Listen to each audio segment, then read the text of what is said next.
Bom, estamos todos aqui, todos conectados, som ok, áudio perfeito, então vamos lá. Primeiro, Kaique e Léo, prazer conhecê-los virtualmente, né? Essa é a realidade que a gente aprendeu aí nos últimos anos.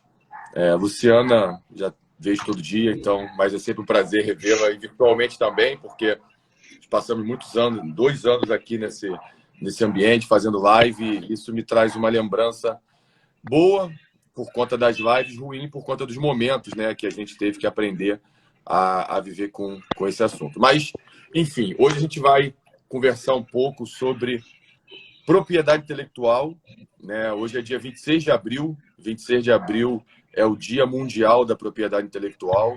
Esse dia foi criado no ano de 2000 para celebrar, para demonstrar a importância que esse assunto tem na nossa vida, no nosso dia a dia, embora a gente não saiba muito sobre o que é a propriedade intelectual. Só não esquecer aí, agradecer o pessoal que entrou, muita gente lá do escritório, outras pessoas também, dando boa noite, pessoal. A ideia hoje vai ser conversar exatamente sobre não da propriedade intelectual. A gente não quer falar dela, a gente quer falar sobre ela. Como que o Léo, como que o Kaique, como que eles entendem a importância da propriedade intelectual dentro do desenvolvimento do negócio deles. Porque, para a gente fazer uma rápida introdução do que é propriedade intelectual, né? O nome propriedade, aquilo que vem do próprio, do único, do detentor, é algo que tem um dono, né? E o intelectual, que é tudo e qualquer coisa proveniente do conhecimento humano. Então, existem legislações, né, no mundo, e no Brasil não é diferente, que protege aquilo que é propriedade proveniente do conhecimento humano. E aí existem diversas formas de proteção, né? Imaginando que a nossa capacidade intelectual ela é infinita. Você pode produzir uma música, você pode escrever um livro, tudo isso vem do nosso intelecto. Você pode escrever uma máquina que vai desenvolver uma solução magnífica, desenvolver um software, uma marca, né? O simples nome, como que aquilo pode influenciar na vida da gente, tanto no produto como no serviço. Então, é algo importantíssimo e que, infelizmente, a gente não tem ainda disseminado na cultura brasileira da maneira que deveria. Embora exista um dia para a gente celebrar e comemorar e ressaltar essa importância que é hoje, ainda está muito longe desse dia, de fato, estar nas mentes, né, dos brasileiros, da nossa sociedade. E lembrando que a propriedade intelectual ela entra em tudo. Se você falar de social, econômico, financeiro, político, tudo tem propriedade intelectual inserida. E eu brinco que os nossos celulares aqui que a gente está usando para fazer a live, que vive no nosso bolso, tem propriedade intelectual de todas as formas. Tem marca, né, tem o nome, tem um software ali envolvido, tem patente, tem direito autoral. Então, a gente entender a importância disso e ser lembrado sempre, porque, infelizmente, duvido aqui, queria que alguém falasse, não de PI, né, mas o pessoal que está aqui assistindo a gente, ou o próprio Léo e o Kaique, se eles aprenderam propriedade intelectual na graduação, se ouviram falar sobre isso. É difícil, a gente nunca, né, nem os advogados ouvem falar sobre propriedade intelectual na graduação. Então, a ideia é justamente ressaltar, massificar da maneira que a gente pode.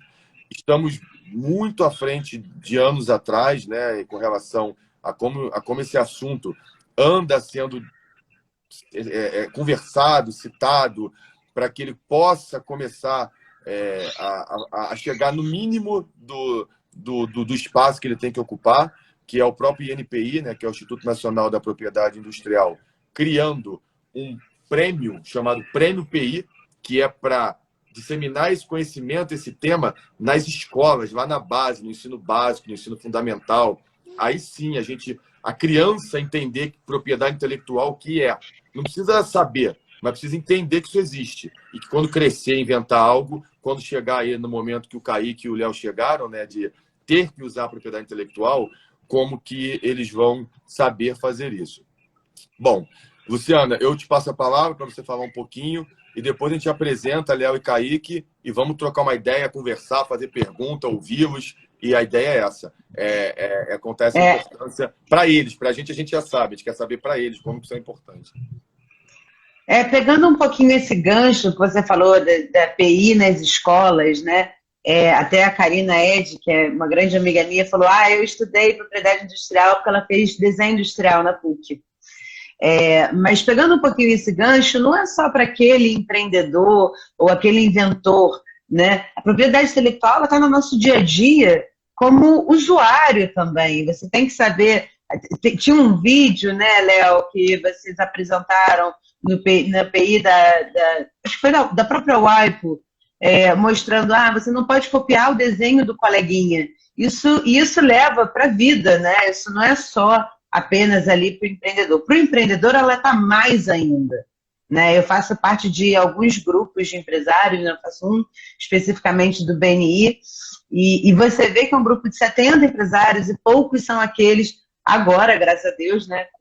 Tendo eu ali no grupo já há quase 5 anos, a maioria deles já protegeu, mas você vê ali que é falta de conhecimento mesmo, não é porque, não quero. E o nosso papel aqui é justamente de disseminar esse conhecimento. Kaique, fiz parte da mentoria com o Kaique no passado, né? E era muito legal você... Eu adoro quando eu faço mentoria, porque você vê a cara dos empresários, assim, nossa, você pega no ponto dele, né? Então, será que é isso? Será que aquilo é tão mais interessante?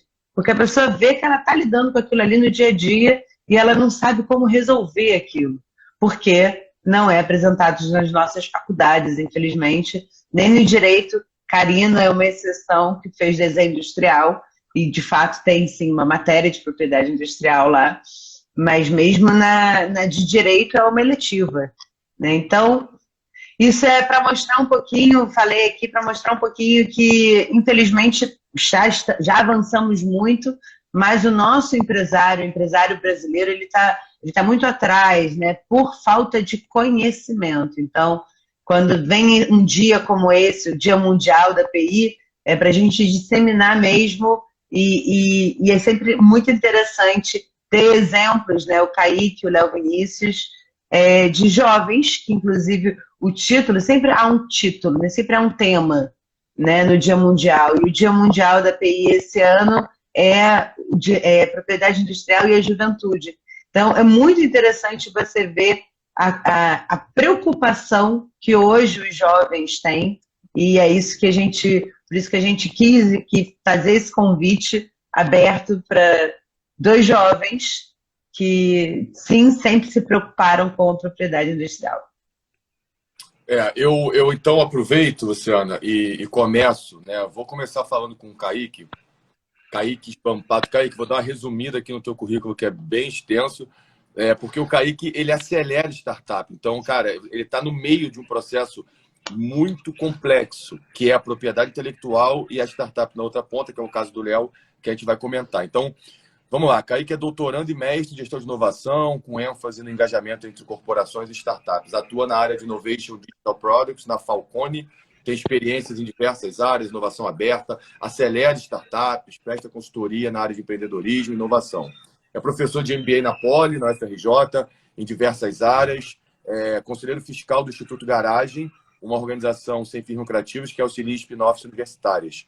Isso é muito legal. Mentor de startup em programas de aceleração e empreendedorismo corporativo. Assim, acho que eu não preciso nem perguntar nada. Eu queria falar, Léo, com esse currículo, como é que a propriedade intelectual... Kaique, desculpa. Como é que a propriedade intelectual entrou no teu negócio? Quando você decidiu, eu vou acelerar, é isso que eu quero. Como é que a propriedade intelectual apareceu para você? Bem-vindo, prazer, boa noite. Boa noite, Léo. Primeiro, obrigado, Leonardo Cordeiro, obrigado, Luciana. Estenda aí todos do escritório. Fico contente pela marca do dia de hoje, então estenda meus cumprimentos a todos vocês que fazem esse dia realmente acontecer.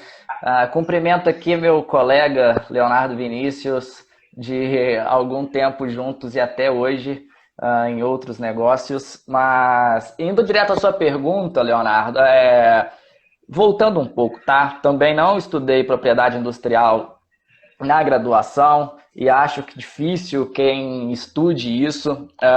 O Leonardo, você vai comentar, ele estuda uma parte muito mais técnica que potencialmente já tenha um pouco relacionado a programa de computador, que é uma das partes aí da propriedade industrial, mas possivelmente nem ele mesmo, dos cursos são muito isso ainda fica muito intangível para as pessoas que querem trabalhar com essa temática. Então eu tive que aprender por conta própria, por conta do meu trabalho. Antes, porém, eu já tinha um estudo prévio por conta da minha graduação, mas por conta de trabalhos externos, tal como movimentos extracurriculares que me faziam estudar sobre o assunto. Posteriormente, estudando startup, eu tive que aprender um pouco sobre o assunto, hoje no doutorado também. Então, isso tive que buscar por conta própria, leituras, estudos, vídeos, podcasts, todas as fontes de conhecimento, literatura branca, literatura cinza, para que eu pudesse entender um pouco sobre o assunto. E esse é um assunto super importante, porque a gente teve um boom de startups há um bom tempo, e que se perdura até hoje e tem sido só uma crescente, e um amadurecimento do ecossistema como um todo, e aí eu estou falando não tão somente de startups, mas de corporações que hoje fazem empreendedorismo corporativo, de instituições, de agências de inovação, parques tecnológicos, coworkings, Fab Labs, enfim, todo um ecossistema que está se desenhando para configurar realmente um ecossistema maduro de inovação. Então, esse Sistema Nacional de Inovação, ele hoje ainda é falho porque ele não contempla todos os requisitos que são necessários para uma startup, para um novo negócio, para uma new venture, ou seja, para um novo negócio realmente decolar e deslanchar. Porque muito falta ainda uma estrutura por trás disso. Porque ter uma ideia é fácil, mas quando a gente pega o empreendedorismo de fato, chega no momento que ele trava. Ele trava muitas das vezes porque você não sabe como fazer um registro de marca, como você não sabe fazer uma patente, como patentear uma ideia. Antes eu tenho que fazer uma busca de anterioridade. Como que eu faço uma busca por anterioridade? Então, o que é isso? Será que já existe alguém que já patenteou alguma coisa, que tem um registro de marca que eu gostaria de fazer? Então, isso fica muito nebuloso e a pessoa não consegue andar com as próprias pernas. Muito por isso existem os escritórios especializados, mas se isso fosse algo muito mais tangível para as pessoas, acho que facilitaria um pouco. Legal, Kaique. É legal ouvir você falando, que você fala até com uma certa propriedade sobre o tema, as terminologias bem colocadas. Por exemplo, o tema da busca da anterioridade, eu que trabalho com patente mais diretamente, é muito difícil você explicar para o inventor que aquela invenção, que às vezes ele está há alguns anos já em bancada, se dedicando, ela já existe. E ele vai dizer, não, mas isso é inédito, tenho certeza. Aí você fala, não, mas lá na Tailândia, lá na Índia, lá na China, existe algo parecido. Mas o que isso tem a ver comigo? Eu vou começar a estar no Brasil. Então, entra toda uma questão do direito, do princípio da territorialidade, até onde a novidade pode ir, etc., que é uma frustração. Acaba você pensando, putz, então não vou ser inovador, como é que eu vou empreender num país onde tudo que eu invento já existe? Mas, na verdade, não é assim.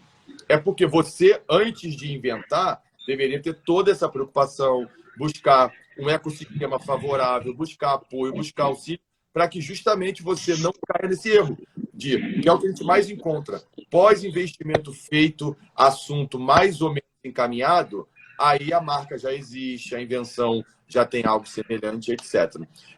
Eu acho assim, é um desafio realmente o que você escolhe fazer, que é estar nesse meio, dentro do ecossistema, mas no meio, no centro dessa conexão entre pegar uma startup, colocar ela para frente e dizer para ela, olha, se preocupa, você tem que proteger. Entre contratar um pesquisador, comprar um computador, proteger sua marca, cara, a marca está no mesmo nível de importância. Você não pode, depois eu me preocupo com isso. Não, isso é importante. Então, é admirável e plausível o trabalho que você faz. Parabéns.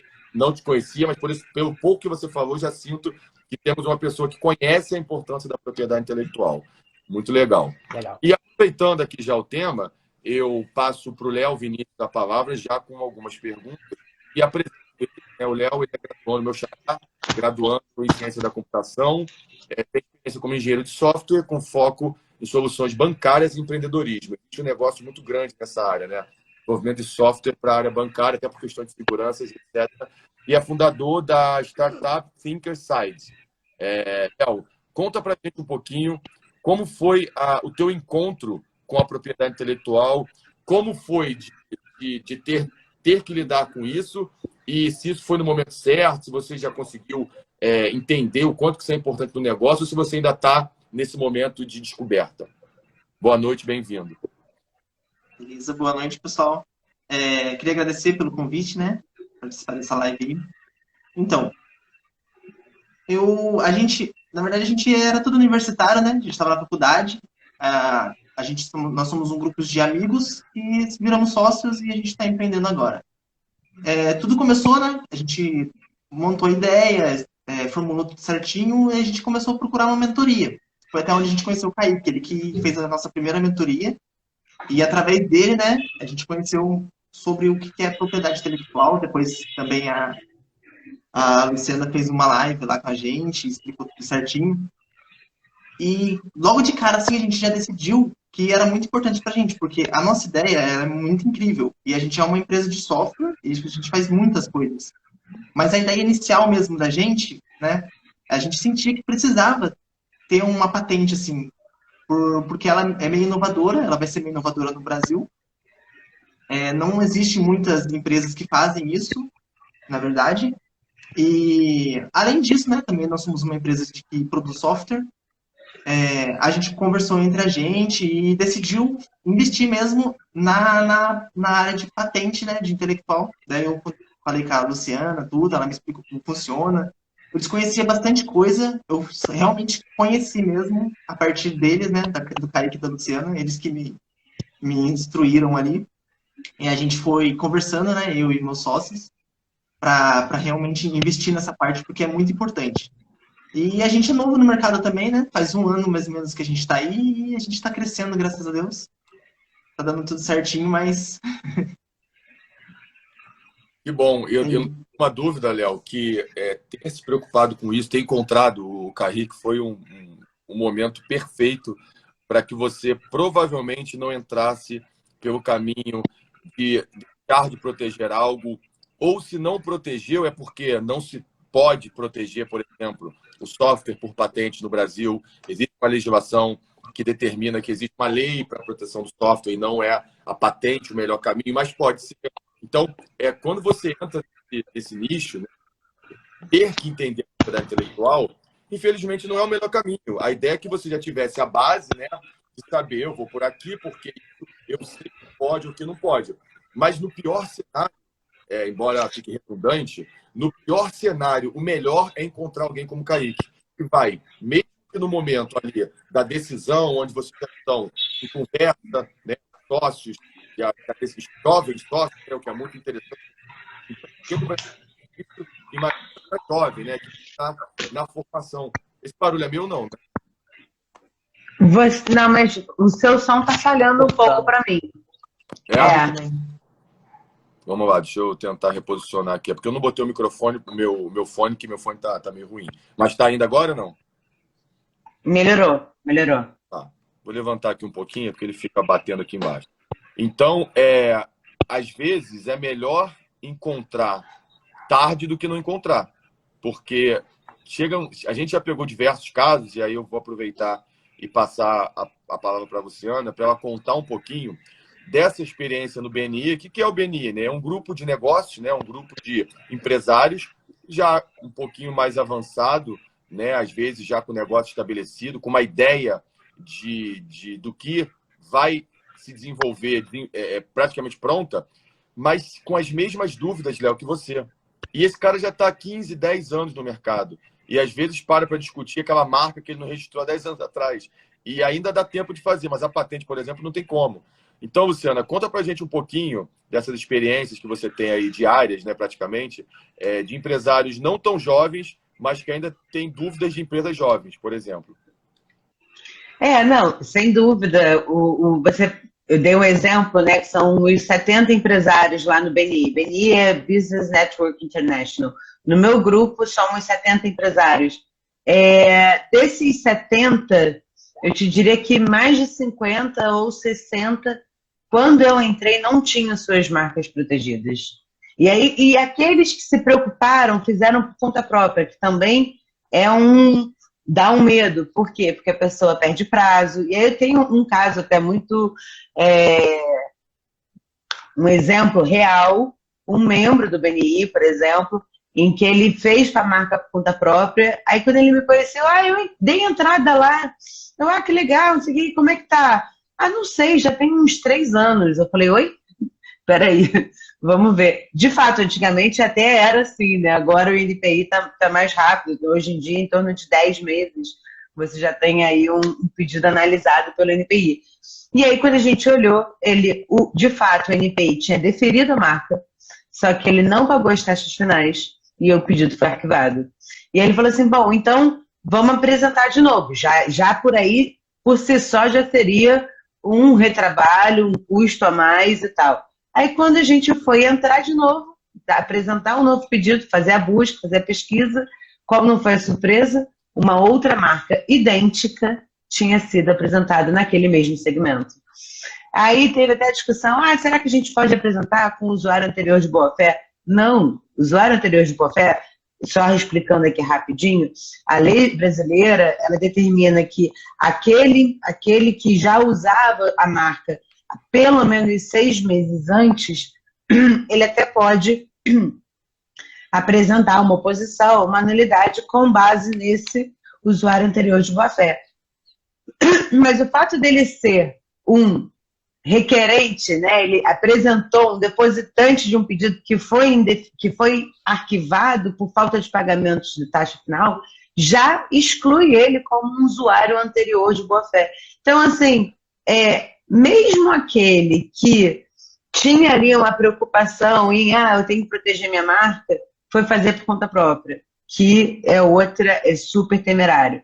Hoje, eu já estou lá há quase 5 anos, como eu disse, a maioria já tem os seus pedidos apresentados e até mesmo concedidos, algumas marcas concedidas, e é impressionante que cada vez que eu faço uma palestra para eles, né, e é aquilo que o Léo estava falando, mesmo sendo empresas já maduras, as dúvidas são das empresas jovens, porque você, de fato, não tem conhecimento de propriedade intelectual, né?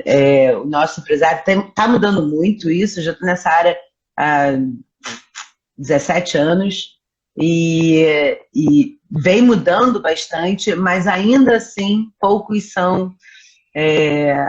os brasileiros ainda estão ali, ainda correndo atrás, né, para ter conhecimento da importância. Acho também que os jornais hoje também têm cada vez mais falado sobre propriedade intelectual, isso traz também para o dia a dia, né? Eu não posso comparar, não posso falar dos meus pais porque eu sou filha deles, né?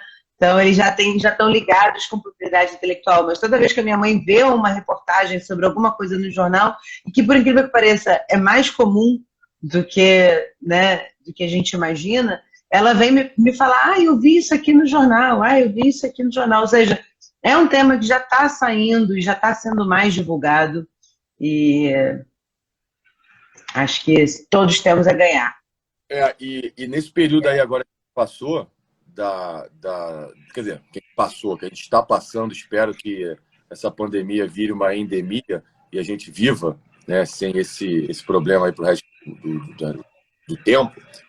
Se falou muito de propriedade intelectual, por quê? Porque uma vacina, ela é uma junção de tecnologias desde a hora que alguém tem a ideia de se desenvolver, né? Você tem o vírus, você vai buscar a solução para o vírus. Então, daquele momento até a vacina entrar no braço, existe uma transformação de informação entre a ideia e o produto de fato, e mais, no mundo inteiro. Então, é conhecimento que um país tem, juntando com um pouquinho que o outro país tem, e aí é o que a gente chama de know-how, né, que é essa transferência de conhecimentos. Então, se falou muito nas patentes da vacina.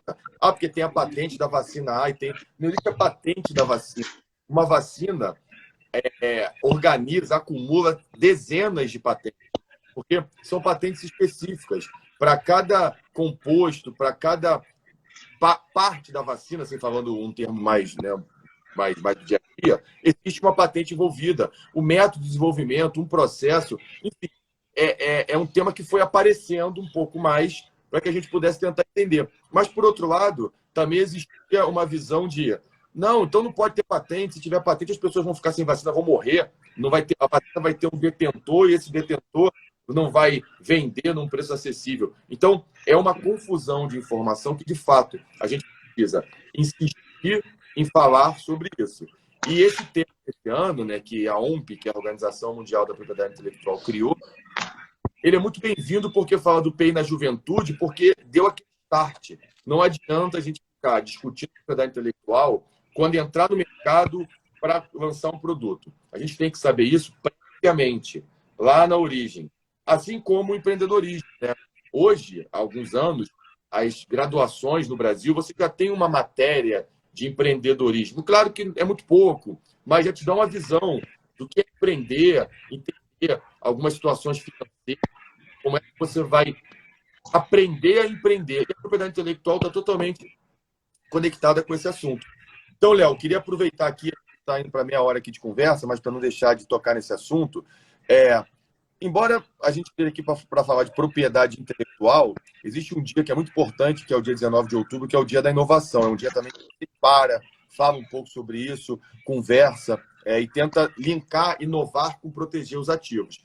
Como que pegar esse pessoal mais jovem, que tem ideias boas, e auxiliar no empreendedorismo? Dar o fôlego, não é fôlego financeiro, mas os caminhos para empreender e empreender visando sucesso no caminho correto. Qual é a dificuldade aí disso? Conta pra gente. Você falou Léo, mas acho que você estava direcionando essa pergunta para o Kaique.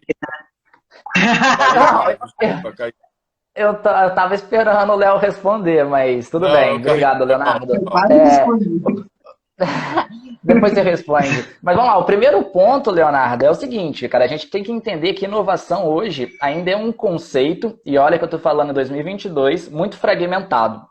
Então, o que eu quero dizer com isso? Ainda não existe uma conceituação, uma definição clara sobre inovação. Se eu perguntar aqui para vocês, cada um vai fazer uma resposta diferente, e aí pode ir por caminhos diferentes. E não quer dizer que está errado, é porque ainda não existe uma convergência na literatura, no campo prático, sobre o que é basicamente uma definição de inovação. A gente entende que é a criação de algo novo, etc. Se você perguntar para mim, eu vou falar que a criação entrega captura de valor. E por valor eu estou falando enfim, não estou falando tão somente valor financeiro, tá? Estou falando valor em termos de modelo, enfim, de proposta de valor, de tempo, de reputação, de marca, entre outros aspectos, né? Então, um ponto mais importante que eu vejo é como que a gente internaliza essa conceituação dentro de cada pessoa. E isso eu estou falando não tão somente de jovens, tá? Eu sei que aqui o tópico principal é a propriedade junto com a juventude, mas isso segue aí para diversos caminhos de idade. Inclusive, tem estudos que mostram que empreendedorismo, geralmente, a gente está falando de 40 anos para cima. E aí, geralmente, é o maior público que empreende, geralmente por uma mudança de carreira, geralmente porque aposentou e quer uma criação, uma disrupção daquele caminho que já estava sendo perseguido, enfim. Então, quando a gente está falando dessa inovação, é essa tradução do que a gente conhece como novo para dentro daquela pessoa. Mas quando ela quer empreender, é muito mais complexo, porque não é tão somente ter uma simples ideia, né? O primeiro passo geralmente a pessoa tem uma ideia e quer buscar um problema para resolver. Não, o caminho tem que ser o inverso. Eu preciso ter um problema ou uma oportunidade e descobrir algo que responda a essa necessidade. Então eu falava isso com o Léo, por exemplo, que está aqui. Léo, qual que é o problema que você quer resolver? Eu tenho um problema X, vamos trabalhar com a ideia Y. Porque, primeiro, eu não posso trabalhar com... eu tenho uma ideia, Kaique, agora vamos tentar encontrar um mercado que atenda, vamos encontrar agora uma solução que responda a essa necessidade. Ou seja, então, ter os caminhos é complexo, porque da mesma vertical que não existe uma definição de inovação, também não vai existir de empreendedorismo e, consequentemente, os caminhos desse empreendedorismo sistemático, eles são também complexos, são difusos. Então, a gente pode ter uma literatura que abranja esse aspecto, mas ele não vai responder a todas as necessidades. Por isso que a gente fala, get out of the building, do Steve Blank. Vai para a rua, porque empreendedorismo está lá, não está do seu lado, no seu escritório. Então eu acho que a grande dificuldade é você conseguir tangibilizar na prática todo o conteúdo que é acumulado e que é transferido. Então, como que você vai aplicar realmente aquele conceito na prática? E eu acho que esta é a grande dificuldade, além de citar dificuldades burocráticas, principalmente no Brasil. E aí a gente tem aí recentemente um marco legal que visa, o marco legal das startups, que vem para tentar desburocratizar, simplificar, tem até dentro do marco legal um shortcut, né, para exame ali um exame prioritário para marcas, estava em curso também de patentes. Enfim, além de todo esse aspecto intangível de como que eu vou colocar em prática, tem todas as regulações que dificultam ainda mais, principalmente no país que a gente está. Beleza. É importante lembrar, o Léo tocou o Kaique, desculpa. Léo, Kaique, eu cismei que você é Léo, mas vou até o final. Não, se falar Léo, eu respondo, eu já entendi. Beleza, Kaique. É importante esse assunto que você tocou do tempo de demora que o INPI, né, que é o Instituto Nacional da Propriedade Industrial, ainda leva para decidir por algumas concessões de patentes ou marcas. Por quê? Porque ela é fundamental no negócio. Porque enquanto o Léo, agora eu falei certo, enquanto o Léo Vinícius está lá desenvolvendo o software dele para poder vender, criar ali um ativo que de fato gere um retorno, ele tem que ter a certeza que o INPI está concedendo esse direito para ele. Isso não pode ser um ponto de interrogação. Então, não pode, por exemplo, uma patente que é algo longo de fato, é um período, tem toda uma tramitação, levar 10 anos entre o dia que ele pede no INPI e o dia que o INPI diz, olha, ok, agora é seu, é sua, no caso. Porque em 10 anos ele já está no mercado, ele já está empreendendo, já está fazendo negócio, licenciando. Então, um dos caminhos, né, a gente sabe que quando a gente fala de INPI, é uma autarquia pública que depende de recursos financeiros públicos e outros temas que vai trazer. Mas tem que ter filas, sim, paralelas, específicas, como, por exemplo, pedidos de patente voltados para a startup. Ela tem que seguir uma fila mais rápida, porque uma startup não dura talvez 10 anos com pedido de patente aguardando um investimento, um parceiro, para poder fazer ali aquele aporte para que você consiga desenvolver o produto, porque no campo da ideia está ótimo. Na hora que você, de fato, vai para o mercado e vai fabricar, seja um produto, um software, por exemplo, vai colocar em prática, isso se torna realmente muito complexo e a gente cansou de ver casos assim. Mas isso vem melhorando e eu falei e ressalto que é um ponto positivo. O Brasil, né, através do INPI, vem tomando medidas e decidindo cada vez mais rápida, mas ainda não está perto do bom. Ainda está aí do médio para baixo. Léo, queria te perguntar, primeiro, você podia falar rapidinho... Léo Vinícius. Léo mesmo. A estrutura da sua empresa, Léo, então quantos sócios? Vocês têm o quê? Uma MEI? Vocês desenvolveram uma empresa? Como que é a estrutura societária aí do grupo que vocês trabalham? Então, nós estamos em 4 sócios, né? Na verdade, a gente era em 3, era eu mais 2 amigos meus. Daí o meu pai investiu na gente um dinheiro e ele pegou uma capital, uma porcentagem, né? E a gente é LTDA, né? Por ser sócia, todos são sócios. E a gente trabalha mais no esquema tipo online mesmo. A gente não possui escritório, porque a gente é uma empresa de software até. E a gente trabalha ali com todo mundo online, no Discord todos os dias, né? Hoje a gente está com 10 devs, nós estamos com 10 desenvolvedores. E no total são 15 pessoas na empresa, a gente tem uma também que trabalha no jurídico. Mas a gente começou pequenininho, né? Começamos só nós mesmos, eu e mais 2 amigos meus, que é o Fernando e o João, eles são sócios. A gente começou ali programando, procurando cliente, tudo começou com a gente, né? Daí, conforme foi entrando a demanda, a gente foi contratando mais pessoas. Mas a nossa ideia mesmo inicial, da startup mesmo em si, a gente não lançou ainda, né? Que a gente, por enquanto, está desenvolvendo o software e está desenvolvendo a nossa ideia. Mas creio que daqui uns 3 meses, mais ou menos, a nossa ideia já está no mercado, já vai estar no mercado para todo mundo conseguir usar a nossa plataforma em si. Legal. E esse comentário que o Kaique fez de não desenvolver solução, cadê o problema para aplicar a minha solução? Vocês partem, de fato, desse princípio? Ou seja, eu tenho um problema e eu preciso solucionar isso. Eu vou procurar a empresa do Léo Vinícius. Olha, eu preciso de um software que faça um controle aqui da campainha tocando na minha casa. E aí vocês sentam e passam para mim a solução daquilo. Aí, nesse momento, que horas que tem esse start de, pô, será que essa solução é patenteável? Não é? Será que isso foge de um simples software? Isso é uma metodologia conhecida? Que horas que vocês param para se preocupar com esse detalhamento da propriedade intelectual?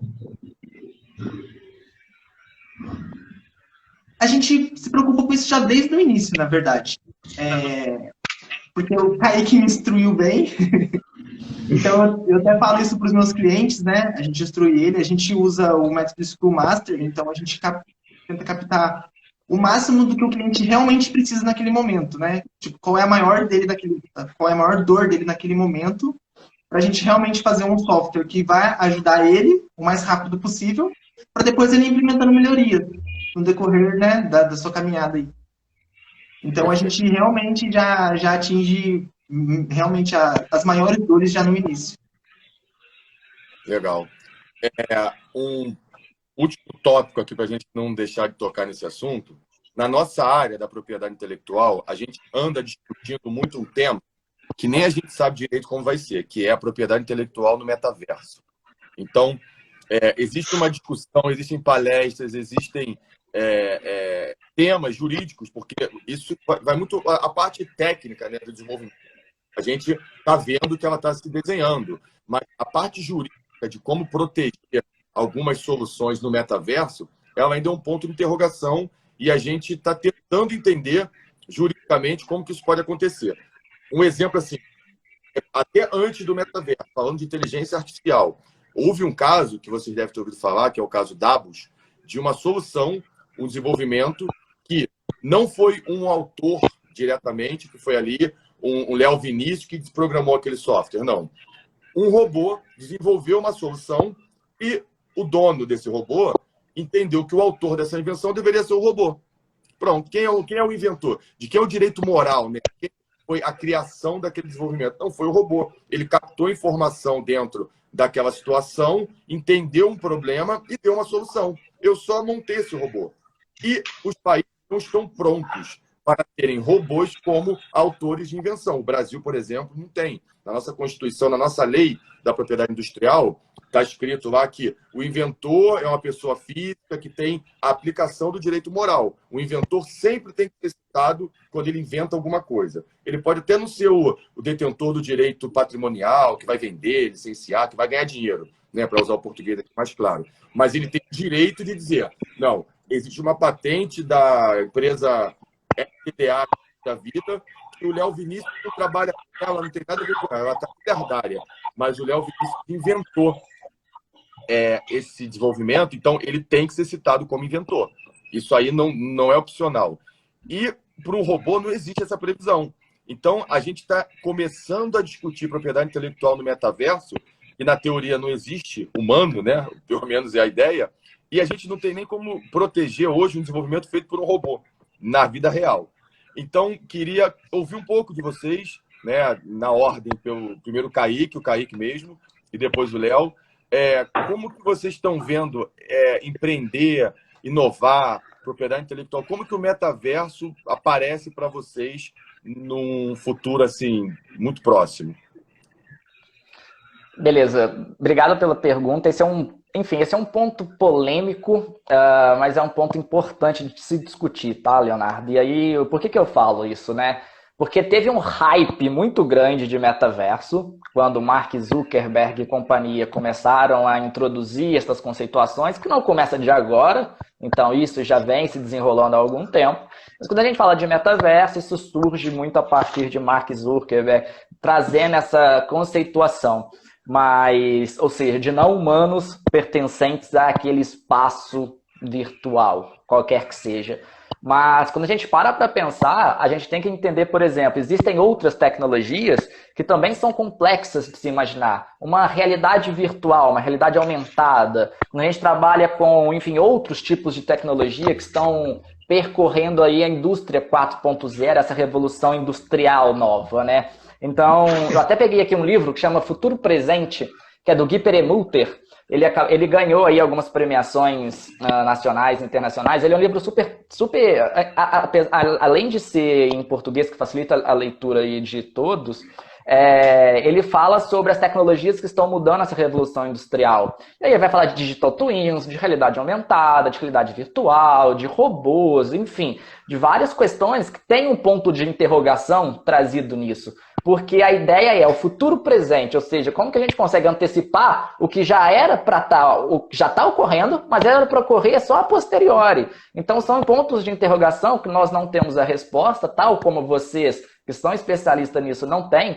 Mas, voltando um pouco bem objetivo na sua pergunta, quando trazem uma ideia que foge, hoje eu trabalho mais com aceleração corporativa. Então, quando hoje tem-se uma ideia que foge um pouco do escopo daquela tese de inovação, de investimento, a ideia hoje, se a gente não tem um pouco de conhecimento sobre aquilo, vamos deixar de investir e ou acelerar aquela ideia para que a gente possa fazer isso quando for possível. Porque a ideia é errar antes, errar rápido, para que você economize aí a ideia de Lean Startup. Então, fail fast, learn faster. Então, a ideia é aprender mais rápido. Só que a gente não tem de onde aprender hoje. Então, a ideia é, vamos esperar entender se é só um hype, se não é só um hype, se as coisas vão se desenvolver muito a partir desse metaverso. Se sim, vamos também entrar para a gente tá posicionado dentro desse também marco regulatório aí, desse novo ambiente, espaço territorial, que é muito inovador, mas que é um pouco complexo de se lidar. Então, eu sempre falo, vamos aguardar e esperar para ver como isso vai suceder. E aí vou ouvir o Léo Vinícius aí para ver o que ele acha também, porque hoje eu sempre falo para esperar um pouco, porque é um pouco complexo fazer isso ainda em tempos atuais. Léo, por favor, complemente aí. Complementando o que o Kaique falou, eu também acho que deveria esperar um tempo, porque como a tecnologia está sempre inovando, geralmente inova, fica um hype e depois ela simplesmente para, some, desaparece. Como o Mark Zuckerberg, né? Ele, como o Kaique comentou aí, ele é um... Cara, ele tem um império, né? Ele que hypou, na verdade, o metaverso. Então, tem pessoas hoje em dia que já estão programando, já estão jogando, estão fazendo várias coisas no virtual ali e, né, a pessoa aparentemente ela está no escritório trabalhando, mas ela está na casa dela e está ali interagindo com um monte de pessoas que também está na casa dela. Mas o fato do robô criar e ele ser dono daquela ideia, eu super apoio, porque, na verdade, quem criou foi o robô, não foi a pessoa que criou o robô. É como se fosse o professor. O professor instruiu o aluno, quem criou foi o aluno, não foi o professor. Então, na verdade, eu super apoio em robôs ter a propriedade intelectual de algo. Tanto é porque hoje a inteligência artificial está muito forte, está crescendo, né? Principalmente com esse metaverso e com a mecânica quântica também, né? Que está crescendo bastante aí com as novas tecnologias. A gente fala sempre que no mundo real, em 90% dos casos, o princípio do pioneirismo ele é muito bem-vindo, porque você sai na frente, você abre as portas, e tem gente que fica ali esperando, mas não dá para esperar muito. No metaverso é o contrário, né? Ser o pioneiro aí talvez é errar, e talvez não conseguir recuperar isso no futuro, sem saber para onde esse futuro vai apontar. Nesse caso do robô que teve uma proteção em nome dele, para você ter noção, tem países que aceitam e tem países que não aceitam. Então, a mesma ideia, no Brasil tem um tratamento, na Europa tem outro, na Austrália teve outro, tem países que está sendo uma discussão judicial. Então, realmente, é um tema que a gente ainda nem resolveu para poder pensar em desenvolvimento em metaverso. Eu lembro, e esse é um tema que todo mundo aqui certamente passou por isso, não sei se já tiveram a experiência de olhar e ver uma impressão em 3D, é muito interessante você olhar uma máquina imprimindo, sei lá, um relógio, assim, uma coisa sensacional. A gente achou que a impressão em 3D ia ser um problema na propriedade intelectual, porque eu compro uma impressora e eu reproduzo um produto exatamente igual ao que tem um valor no mercado. E como que isso vai ser visto? Como vai ser tratado? A velocidade dos problemas foram tão grandes que a discussão da impressão 3D ficou em segundo plano, porque passou a impressão 3D, porque já nem é mais imprimir a solução, é não existir e você poder usufruir. No mundo aí de criptomoedas, de blockchain, você ter tênis virtual. Olha a altura que a gente está. Você paga para um tênis que você só usa no Instagram. E paga muito. E não paga barato. Então, imagina se a gente vai ficar preocupado com a impressão 3D. Aquilo ficou para trás. Claro, existe muita cópia, existe o mercado automotivo, é um mercado altamente ainda dependente da impressão 3D, tem muita cópia, muita falsificação que envolve, mas é uma discussão que passou numa velocidade que eu achei que ia durar algumas décadas. Em 5 anos, esse assunto meio que foi ficando de lado, porque a velocidade aumentou muito. Eu brinco também sempre sobre isso. A gente está, nesse ano, a nossa lei da propriedade industrial, que é a LPI, ela tem 24 anos, né? Ela foi assinada em 96, entrou em vigor em 1997, então agora está completando aí 25 anos. A lei anterior, que era o Código da Propriedade Intelectual, ele foi de 70 até 96. Então, os mesmos 25 anos, coincidentemente. Só que a velocidade que o tempo andou de 70 a 96, de 96 para agora, a nossa lei já está obsoleta há muito mais de 10 anos. E a gente não consegue mudar, porque a legislação no Brasil é uma questão complexa. Então, assim, está ficando para trás, e aí entram projetos de lei que não são aceitos, entram diretrizes que tentam resolver, e a gente ainda não tem uma decisão, por exemplo, se um autor de uma invenção sendo um robô, como que isso vai ser tratado. Luciana, você quase não falou e ficou ouvindo, queria te dar a palavra aí para falar alguma coisa, se você quiser. E já ir caminhando para o final, já está aqui há quase 1 hora. Assim, se deixar, eu vou ficar conversando aqui. Eu tenho 10 assuntos para a gente falar. A gente nem falou de blockchain, mas também nem vamos entrar. Você falou de blockchain, eu pensei em falar alguma coisa de NFT, mas eu acho que se a gente entrar no mundo de NFT, aí de fato a gente não sai daqui tão cedo. Exato. Um desafio, cara, acho que rapidinho o assunto que eu ando falando aí para a gente pensar. A gente está com uma visão, existe hoje no Brasil o ENPI, que é a Estratégia Nacional da Propriedade Intelectual. É criar uma metodologia de inserir a propriedade intelectual em todos os níveis de ensinamento, no nível básico, intermediário, graduação, etc. Só que a gente tem que tomar cuidado, principalmente nas áreas menos favorecidas, que não dá para você entrar numa escola pública falando de propriedade intelectual, dizendo que a cópia é um erro, que o IPTV é um problema, que tem que ser cortado, porque aquelas crianças, elas vivem disso. Elas vivem na cópia, elas vivem do IPTV, é o IPTV que dá lá os desenhos para que elas possam ter algum tipo de diversão, e os pais consomem isso. Então, chegar com o pé na porta, tentando dizer que cópia não pode, não é o melhor caminho, porque isso não vai ser bem recebido. Então, eu venho tentando implementar, quando eu vou falar sobre isso para crianças, ou nos fóruns que eu faço parte, entrar nesse grupo das crianças com tecnologia, porque isso eles já entendem. Qualquer criança de 2 anos pega o celular, já bota a senha, vai no YouTube, etc. Então, explicar para elas que tecnologia tem dono, tem limite, tem regra, é o melhor caminho para você depois perguntar, como a Luciana comentou esse videozinho da OMP, da Organização Mundial da Propriedade Intelectual, que são bonequinhos japoneses fazendo uma troca de eu copiei o produto daquele, aí um diz que não, mas por quê e tal. Então, é ilustrativo, é didático, mas a tecnologia vai ajudar até nisso. A inserir esse tema na base, aonde não dá para chegar dizendo que cópia é errado e não pode ter. Porque isso eles sabem, mas é o único meio que tem de acessar alguns pontos aí, principalmente falando de televisão, que é algo que entretém aí as crianças. Mas só queria deixar aqui como recado final, não deixar de falar disso, porque isso vai ser o pior caminho. Luciano, desculpa, pode falar. Não, imagina. Obrigada, Léo, todas as suas contribuições. Eu acho que a gente já está mais ou menos para encerrar mesmo, né? Quando eu pensei muito, né, eu, Leonardo, quem a gente poderia convidar, eu pensei muito nessa coisa, no Kaique, né, e no Léo Vinícius, que são 2 lados, aquele que está ali envolvido na aceleradora, que está ali acelerando os jovens e não tão jovens também, no empreendedorismo mesmo, e um exemplo, né, clássico de um jovem empreendedor como é o Léo Vinícius, e que teve, de fato, a consciência, né, da importância da propriedade intelectual e já protegeu suas marcas, já apresentou no NPI, está já na fase encaminhada para uma possível concessão.